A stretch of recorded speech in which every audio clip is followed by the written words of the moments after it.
Welcome to Inside the Hoodie, brought to you by the FanView Network. I'm Bobby Kravitsky. You can find me on Twitter at Bobby_K91.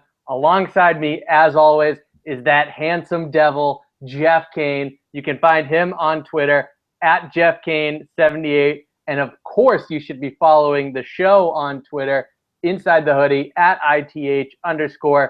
The FV, of course, stands for FanView Network. Jeff, we're going to start with a signing today that, though obvious, made the big fella a little bit angry, and that was bringing back LeGarrette Blount. Don't remind me about bringing back LeGarrette Blount. Give me something sexy in life, not LeGarrette Blount. I mean, screw the Tennessee Titans for bringing him into the NFL as an undrafted free agent. Screw the Tampa Bay Buccaneers for giving him a shot at a 1,000-yard season.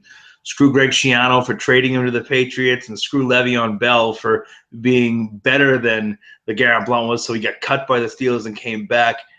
Listen, I understand the guy ran for 763 yards last year, has run for 700 yards twice in 3 years for the Patriots.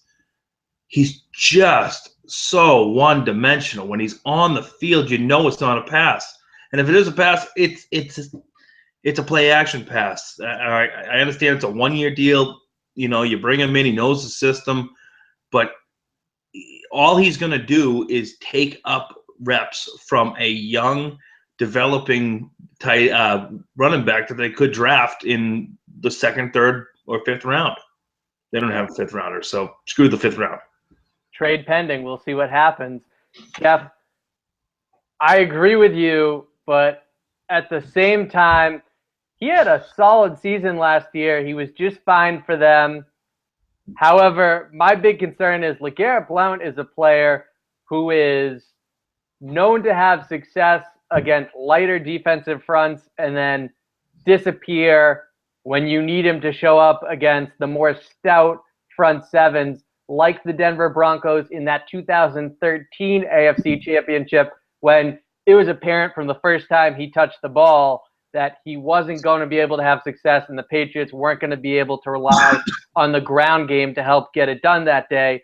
And ultimately, it was a huge part of the story as to why they came up short, just like it was again in 2015. So while this is a position that still needs to be upgraded, even with him back in the fold, I like the idea of going into the draft and entering training camp with LeGarrette Blount back in the mix as, at the very least, an insurance policy, because you obviously don't know how the draft is going to play out. And once you get into training camp, you don't know how that rookie running back, assuming the Patriots take one, and they might take two, is going to translate to the next level, especially in his rookie season. I can agree there. The one thing you get with LeGarrette Blount is a guy who, has had success in the league and has had success with the Patriots. But again, that's one of those things that I'm not huge on.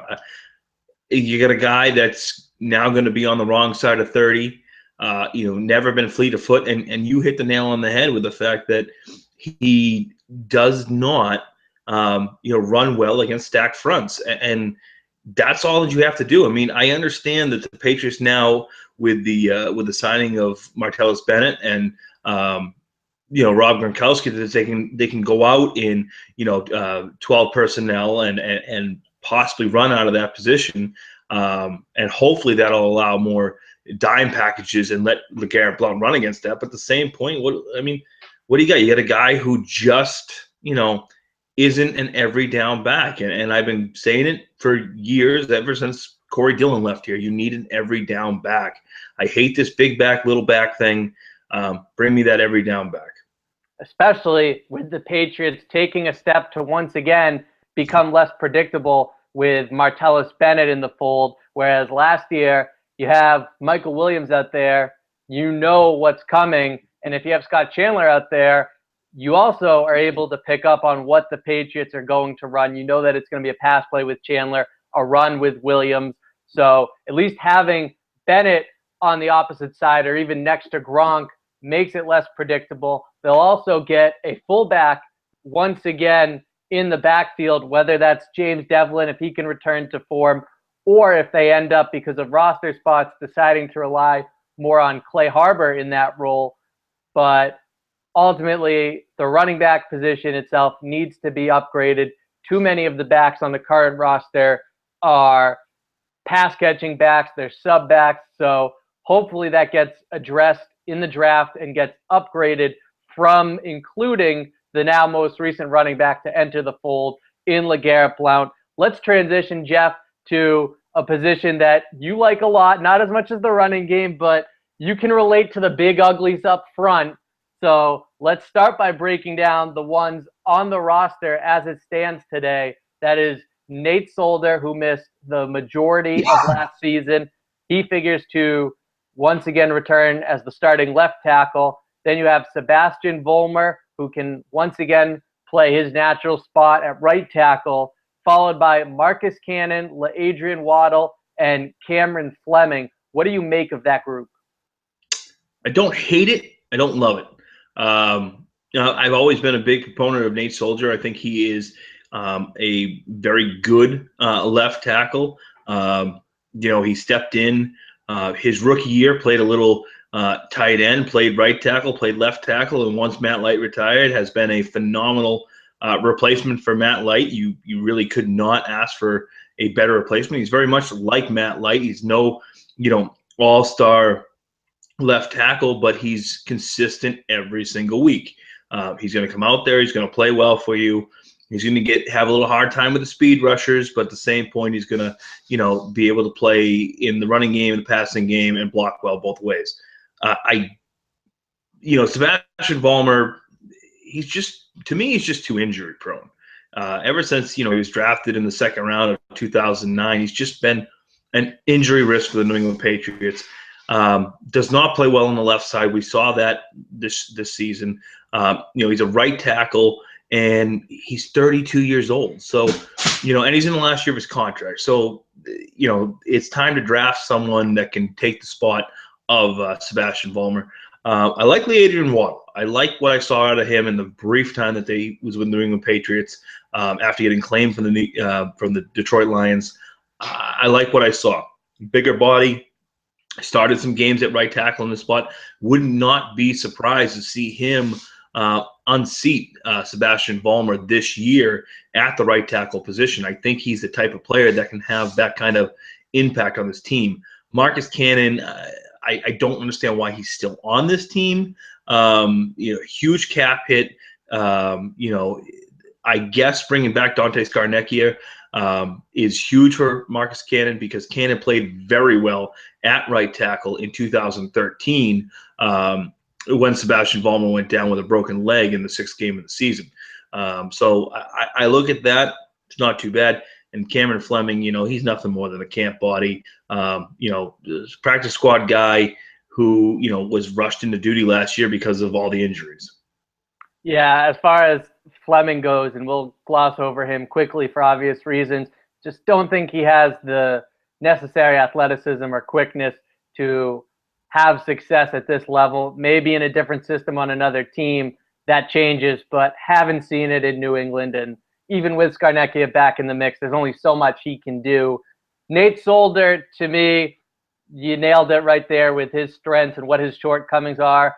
Sebastian Vollmer, most people think that this is his last season in New England. I think that even with the back injuries that have plagued him throughout his career, and he, of course, broke his leg and missed almost all of the season 2 years ago, I still think that he's been a very consistent, very productive right tackle who this year showed the versatility to play left tackle. Was he great over there? No, but he was solid. It could have gone a lot worse with that experiment for a player who has minimal experience on the opposite side of the offensive line.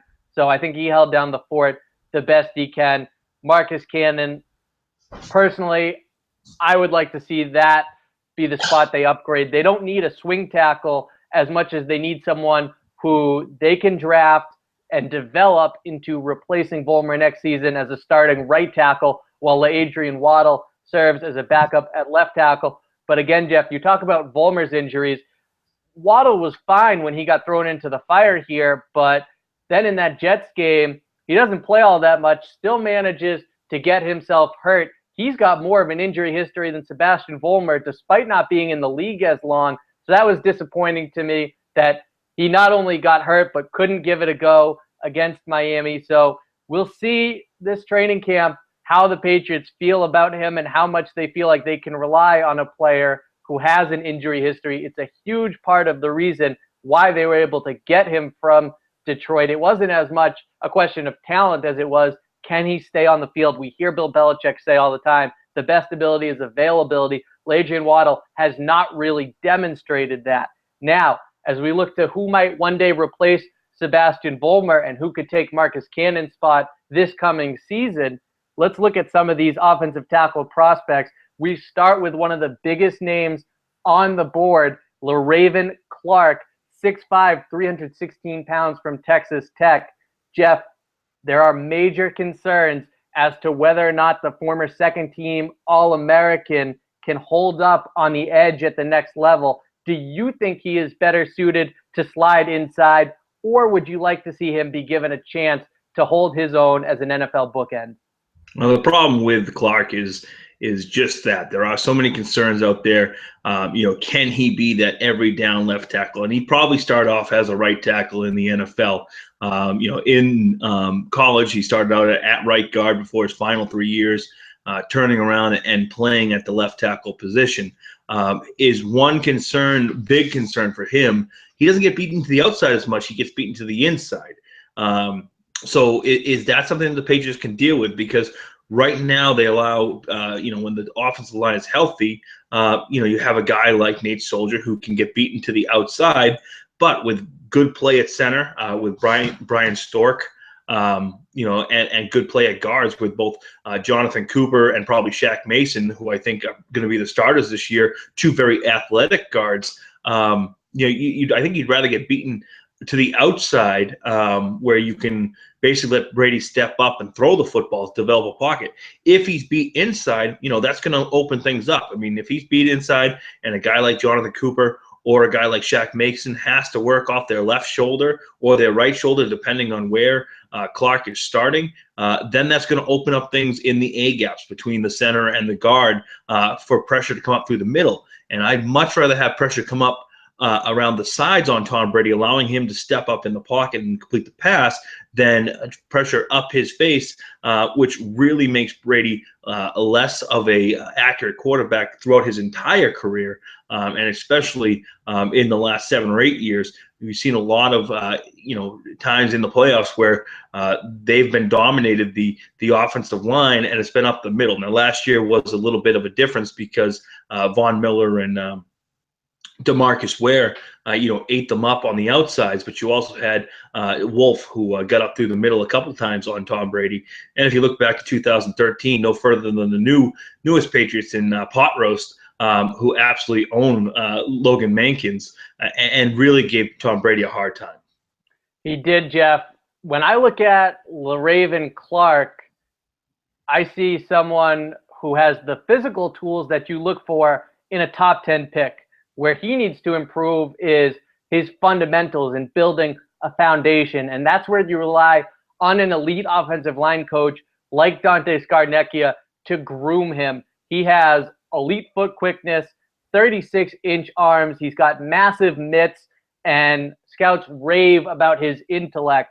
So he's someone who, from a physical perspective, really stands out and has big-time potential. But the knock on Clark, and the reason why he's more likely to go late first round, somewhere in the second round, perhaps even as late in the second round, is because he's coming from a gimmicky offense at Texas Tech where it's going to require a lot of seasoning for him to have success and be ready to hold his own at the next level. But it doesn't change the fact that Clark is going to enter the NFL with elite potential. Can't agree with you. I can't not agree with you there. He does have the big P word, potential. He's got A+ potential, but right now he's a C+ player.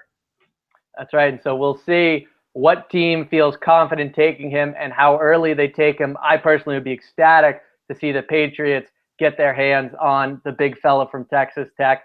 Speaking of big fellas, We're going to go now to Taylor Decker, 6'7", 310, Ohio State product, Big Ten Offensive Lineman of the Year last season, and his NFL.com draft profile just so happens to compare him to Sebastian Vollmer.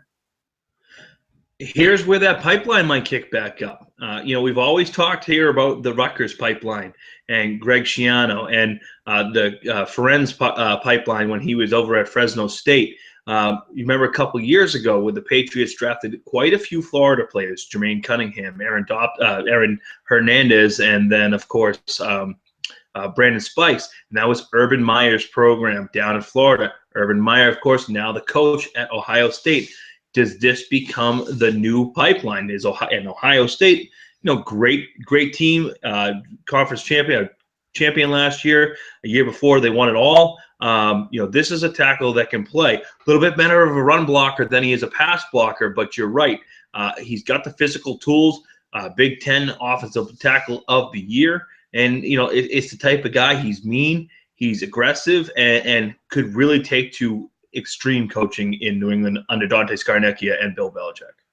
Jeff, I watched plenty of Taylor Decker last season and went through the tape, and what was reaffirmed to me is that he's not a good fit for New England because he doesn't have the athleticism the Patriots look for at tackle. 6'7" is certainly a check mark for height, and 310 could stand to get bigger, but you've seen what a physical, what a tough player he is. But I just don't know about his ability in pass protection. Now, he would certainly struggle against speed rushers just like Vollmer and Solder do because of that size and the fact that he doesn't have great bend when he plays. However, I just don't see the athleticism the Patriots look for, the mobility in their tackles. It's part of the reason that he struggles to hold his own in pass protection. So as much as I like Taylor Decker's physical makeup, his mental makeup, I just think that he is destined to play somewhere else. I can agree with you there, although I do believe that the pipeline is strong and it could turn things around. In watching a little bit of game film on him, the one thing I did notice is he stands awfully tall in that stance. He doesn't, as you're right, he doesn't have great bend. So speed rushers and edge rushers are going to be able to get the leverage on him. So that's one thing, swing and miss. You don't want to see that anymore. Jeff, now we go to a player who I was curious because I didn't know too much about him for much of this draft process, but I heard Patriots people bring his name up. And in fact, when we had our own Drew Kennedy on the program, he brought up German Ifedi, probably butchered that name, but that's okay. 6'6", 324 from Texas A&M. You get to looking him up, and I'm curious to compare notes here. So I want to start by putting the ball in your court, Jeff, and just hearing what your opinions were of the big fella from Texas A&M. In a little bit that I got to watch of Texas A&M, he's nasty. He's mean. Think on the offensive line, think how nasty and mean Logan Mankins was at left guard. This is the type of guy that you're going to get in the man that I can't pronounce his name, so I'm not even going to attempt to, so I'm hoping the Patriots don't draft him. But listen, this is the type of guy that he's physical. He's strong. He can play the left side. He can play the right side. Took over for Luke Jokel and did a fine job there. So I'm looking at it, and I would not mind him here. Right now, I'm looking at him as a fringe first-round pick, so I don't know if he's going to be there at 61 or 62 when the Patriots draft, but definitely has the NFL size, speed, athleticism, and smarts to play, and he plays with that nasty mean streak, and I love myself an offensive lineman with a nasty mean streak. Yeah, he certainly has that. I like the Logan Mankins comparison in that regard. However, Jeff, I think this is someone who is better suited to play on the inside at guard than he is at tackle. His pad level is too high. He often reverts to lunging, and he has a tendency to try and grab his assignment, relying on his hands rather than trying to secure his block. So as much as I love the physical tools, I just look at Ifedi and think that he's a guard. That sounds too much to me like what we heard from out of Marcus Cannon coming out of TCU. Way too much like him, projecting as a right guard in the NFL.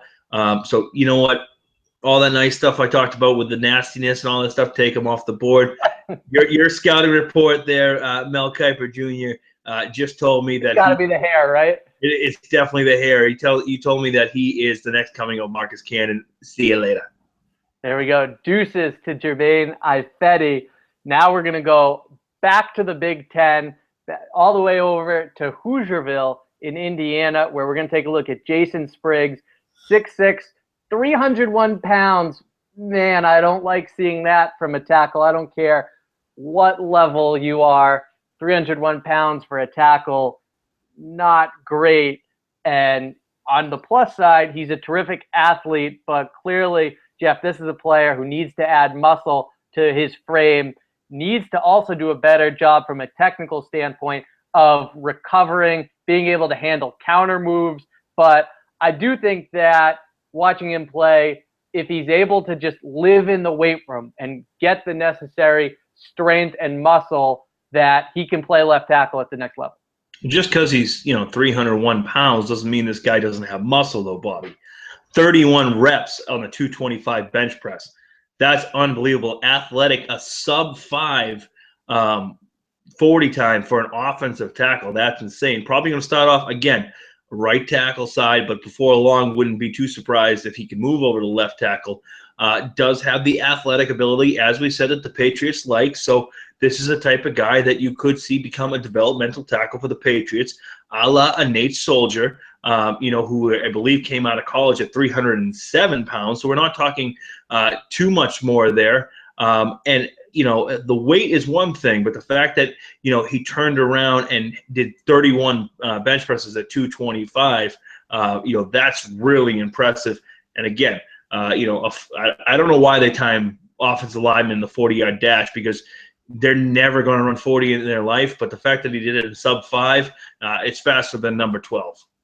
Yeah. Oh, wow. That is a terrific point right there. Probably going to be the point of the night, and we're not even halfway through the program just yet. Jeff, you're right. Exceptional athleticism. When you watch him play, do you think he's someone who you can keep at right tackle, or is he someone who ultimately you need to prepare to transition to the left side of the line?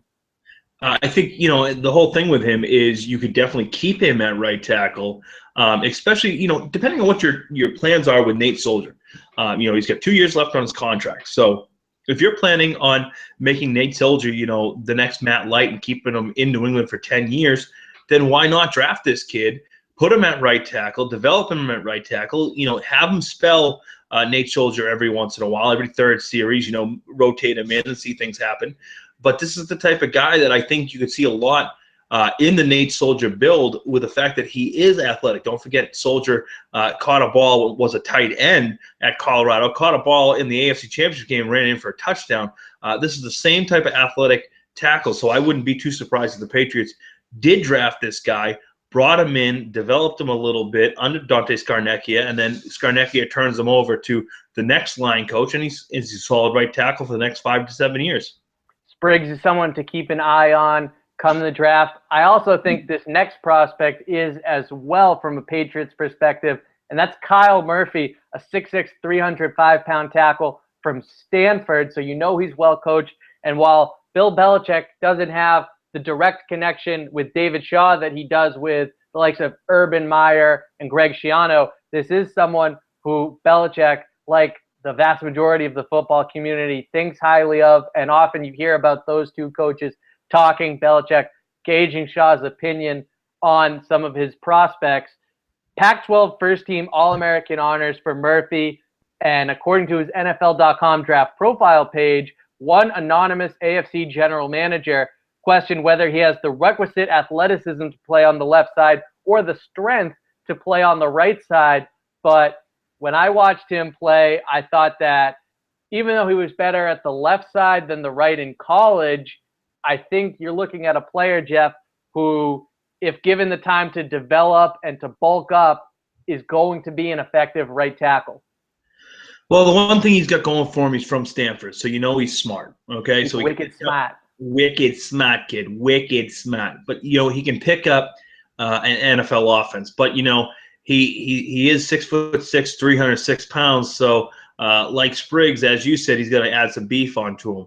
I didn't get a whole lot of film watch on him. I do remember watching a little bit of the Stanford games, especially the game against Notre Dame, where he held his own against a very good defense. But at the Senior Bowl against some of the top players in the league, his pass protection really did not excite me. Watched that game. I liked what I saw out of his run blocking, but that pass blocking, you can't stick this guy at left tackle. Another guy that can be put at right tackle and slowly worked over to be some type of swing tackle. But I think, when you look at the prospects that we've talked about tonight, Bobby, we're more looking for Sebastian Vollmer's ultimate replacement than Nate Solder's. I think Nate Solder coming back in at left tackle, you're solid there. I think the right tackle is the issue that you're going to have after the 2016 season.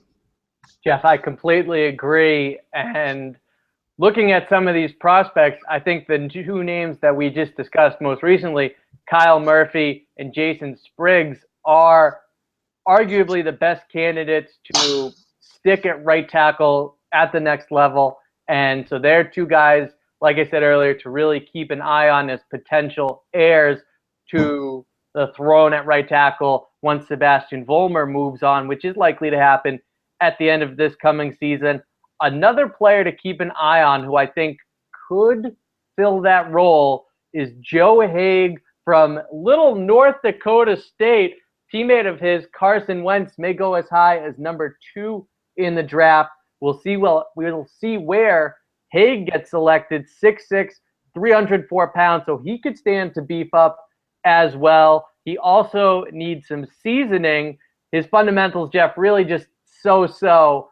But again, I think that this is a former All-American who will be able to make the jump to the next level, especially if he's able to stick to playing on the right side of the line.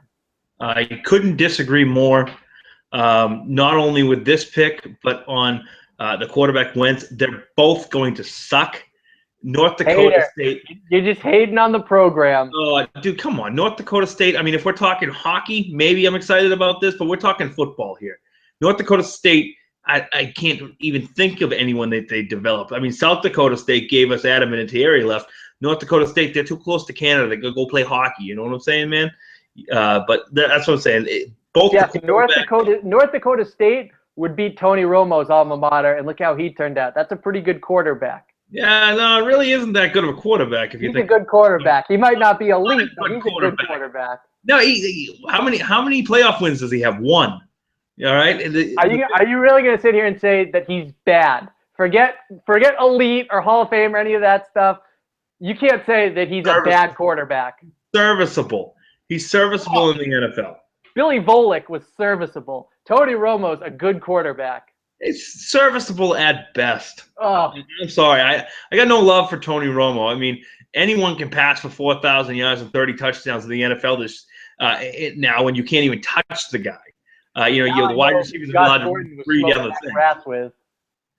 I disagree. I don't think Romo's a very good quarterback, but hey, you know what? That's just me. I don't think he's great. I think he's good. He's certainly well above serviceable in my estimation. Now we're going to transition over, Jeff, to the big uglies on the defensive side of the ball, specifically in the trenches on the interior defensive tackle position.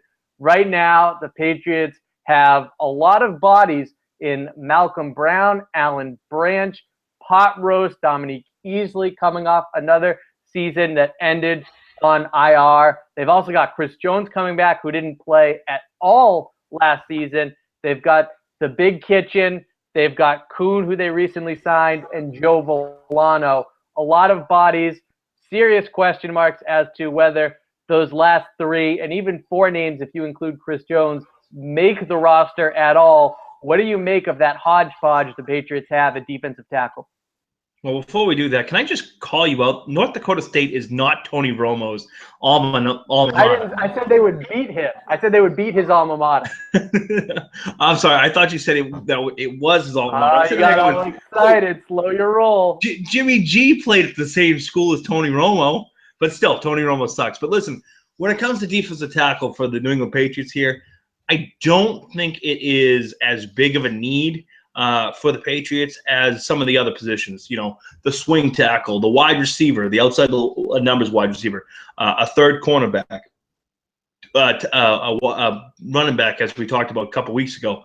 So I don't feel it's as big of a need, especially when you have two former first-round draft picks in Malcolm Brown, and if Dominic Easley can get through a season healthy, I really like that. I love what they have with Alan Branch next to Malcolm Brown, and I really like the signing of Pot Roast. I think Knighton coming in here as the third defensive tackle really helps this team. You talked about Chris Jones, who spent all of last year on IR. He was on the PUP list to start off the season, but he played valuable minutes as an undrafted rookie free agent. Actually, if I remember correctly, he was drafted by the Texans, then ended up in Tampa Bay, and then on the Patriots roster after the 2013 season. So this is a kid who I believe can play. So if I'm looking at anything, I don't think we're going to see anything in the second or third round as far as defensive tackle goes. I think they've done that over the last couple of years. So I'm diving deep when it comes to defensive tackle here. I do believe that they may draft one, especially having 11 picks, because Belichick loves to draft himself some defensive tackles. But I like what's on the roster right now. Jeff, when I look at Chris Jones specifically, I see a player who is coming off of a season that he didn't play at all and has a cap hit of $1.6 million. So I'd be hard-pressed to believe that he's going to make this roster when you look at those two factors. Also, before I knew anything about this draft class at defensive tackle, I kept hearing that it's so deep that you can find starting caliber players in the 4th and 5th round. So I completely agree with what you said right off the bat, that this is a position that should be addressed by the Patriots later and not with a pick in the 2nd round, probably not the 3rd round either. I'd like to see them get a defensive tackle of quality, of course, who they can rely on in the 4th or the 5th round, assuming they make a trade and get a pick to have a spot in the 5th round of the draft this season. But looking at the first three, the signing of Pot Roast was huge. You're absolutely right there to solidify that rotation and bring reliable depth, because Dominic Easley, though he's a difference maker when he's out there, you just can't rely on a player who came into the NFL with the injury concerns that he had and has finished both of his first 2 NFL campaigns on injured reserve. So you're looking at 3 players that you can trust. And then behind that, a lot of question marks, which is why I do think it's important that they address the defensive tackle position in the draft. With that in mind, let's look at who some of these prospects are. And we start with Chris Jones, a 6'6", 300-pound Mississippi State product. This is someone who has the ability to play all along the defensive line.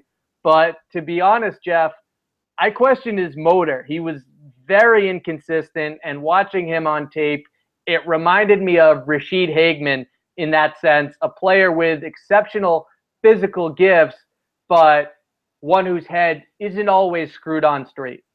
Well, that's one of those guys, Rashid Hageman. When we had Daniel Jeremiah on the program, when Hageman was coming out, he pegged him to be a New England Patriot, and I think you've hit the nail on the head right there. It's that motor. When it's going, this is a kid who can make some plays in the backfield, tackles for loss, can get a little pass rush move here and there, but you got to worry about the commitment. You got to worry about the motor. Is he going to play 100% as, other players do? He's not going to be Teddy Bruschi full time. This is a guy that takes way too many plays off. Yeah, completely agree with you there, Jeff. So when you look at a player who's so inconsistent like that, do you think coming to New England, playing for Bill Belichick, do you think that could change that, or would you rather not even bother taking the time to find out and go ahead and draft someone else at this position? Again, I'm not huge on drafting anyone at this position, so yeah, I would turn around and draft someone else in this position. A guy that you can work in, who has a high motor, and I mean, really, Jones, 7.5 tackles behind the line of scrimmage, really good last year, but only 2.5 sacks. Not extremely big. I mean, at 6'5", 310, so he's not the prototypical run stuffer that you see from Malcolm Brown or Knighton here. So you're getting kind of a tweener here for the Patriots, and I don't feel it fits with what they have and what they need. Yeah, and I just think that he's going to come off the board too early, and even if he's there when the Patriots are picking in the second round, it's just not worth it when you look at the position and the player. Value doesn't match up, so I'd like to see them pass on him as well. Here's a player who I mentioned, Drew Kennedy, earlier in the show. Drew came on and referenced Hassan Ridgeway as well, so I decided to add him to the list of prospects that we should take a look at. 6'3", 303 pounds, from Texas, and he's got a history of injuries that have caused his draft stock to fall. He missed some time last season as well, and his conditioning also happens to be a serious concern for NFL teams. But, Jeff, he does have the power and athleticism to be a three-down player. He does. He definitely does. He played in a good conference in the Big 12 with the Longhorns, Hook'em Horns, but he can get after the quarterback. He's played on the inside. He's played on the outside. He can be a handful. As a defensive end, he can be a handful as a defensive tackle, depending on where he's going. He can put his hand in the dirt, or he can stand up. I like this guy, but he put in some really, really good games, but there were also games where he disappeared. Yeah, I completely agree. Again, it's another player with a lot of physical tools, but the inconsistency is a serious concern. So I'd rather see the Patriots pass. They already have a defensive tackle with a history of injuries in Dominique Easley. They don't need to add another to the mix. Speaking of Dominique Easley, we go to his alma mater, Florida. Let's take a look at Jonathan Bullard, 6'3", 285 pounds. So he's certainly not the biggest player at this position, but to be honest, he was someone who stood out to me on film. He's got the versatility to rush from the inside or play at the end of the line, a la Dominique Easley. And while there's plenty he needs to improve at, there's nothing to me that indicates that he can't make those adjustments. When you're talking about the draft, too many people focus on what can't player X do. I think the question needs to be, do we think he ultimately can do these things or not? Not whether or not he can do them right now, but do we think in our system we can develop those traits, those aspects that we need from him? And watching Bullard on tape, there's nothing to me where I said he's probably not going to be able to do this or that effectively at the next level. I think it's really a question of whether or not he's willing to put in the work. And watching him on tape, he wasn't an inconsistent player. I've heard nothing about character concerns. So this is someone who stood out to me, who I think is going to make a good NFL defensive tackle. I really like this kid, and at 285 pounds, sure, he's a little bit small, a little bit of a tweener, but he's the type of guy that you could set up as a pass rush specialist in sub packages. He could be a defensive end, he could be a defensive tackle at any point and rush the passer on passing downs. To me, this is not an every down tackle. This is a guy that you'd bring in sub packages. 17.5 tackles for loss last year, playing in an extremely great conference in the SEC. And he was one of the better run defenders in Florida. He has that quickness off the ball. Reminds me a lot of what we saw out of Dominique Easley coming out of Florida. I lined up, I watched some of the tape between the two of them, and they do remind me a lot of each other. So is this the type of guy you bring in the, in one of the rounds here? I've seen mock drafts that have him as high as a first tier second round player who, if he had some more bulk on him, he'd be a top 15 player. So I look at him, I see a lot of Easley in him. I see a lot of ability here. And is this the type of guy that you draft to get after the quarterback in that sub rush? We saw how great that works last year with Jabal Sheard, Rob Ninkovich, and of course Chandler Jones as a three-headed monster. If you bring in this kid here, does he work well with Malcolm Brown, Dominique Easley, Chris Jones, and these other guys? as a guy on third down who can get after the pass rusher and keep the other defensive tackles, getting some oxygen on the side of the field. Yeah, I think he'd be an excellent complement to what the Patriots have now at defensive tackle. Also a bit of an insurance policy for Dominique Easley. And at the same time, I like the idea of him being able to learn from veterans like Alan Branch and Terrence Knighton. Yes, very different style of play, but having those veterans in the film room, in the meeting rooms with him at positional meetings, I think would serve a great value to Bullard long term. We're going to end the night by throwing a bit of a curveball here. We're going to look at Sean Oakman from Baylor, 6'8", 287-pound defensive end. So great length right there, and 2 pounds heavier than the defensive tackle we just discussed, Jonathan Bullard. Jeff, before I even watched tape on him, I was curious whether or not this is a player who could make the transition to playing mostly from the inside as a sub rusher. When you watched him on film, did you think he could make that jump or not so much? The question that I have is the height. Is the 6'8" going to be a detriment to what he does? Defensive tackles, you don't see a ton at his height. You really don't see a lot of defensive ends at his height either, but does have a motor a little bit on the lean side, if you ask me. But in sub-rush packages, I could see him, moving in and getting up those A gaps in sub-rush packages only. Biggest question mark on the draft for me because I'm not sure where he fits in an NFL defense. Yeah, and I think that's a question that teams are asking themselves. But ultimately, when you look at players who have the tools he does, he has elite length and upper body power by elite standards. So if you just compare the elite at those two characteristics, he's the elite amongst the elite in those respective categories. My question is whether or not he can function inside, not just because of his size at 6'8", which, like you said, you put him in the box there on the inside, and it could serve as a detriment. But also, I'm just not sure. As much as I like the idea of his burst being more effective from the inside than it has been on the edge for him, at least in college, I'm just not sure he has the technique as a pass rusher to be effective from the inside. But when you look at a player, Jeff, with those tools, you want to find a spot for him on your team.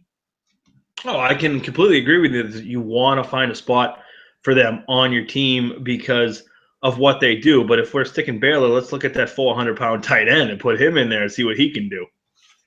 That's fair. Not the greatest 40 time on him, but it's still faster than Tom Brady. You're just hating on quarterbacks everywhere. They do a bit of I would never hate on the great TB12. Would never hate.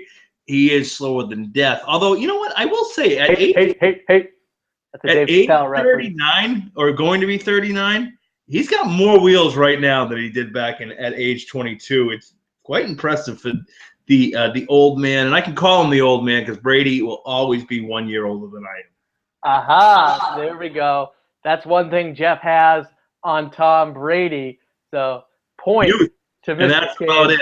And you know what? As much as Giselle's an absolute beauty, I'll take Mrs. Kane any day over her. Oh, isn't that sweet? I could just throw up. All right. Well, for the man who looks better and is younger than Tom Brady, Jeff Cade. I don't look better than Tom Brady, okay? I am younger, don't look better. I don't have. I got a double.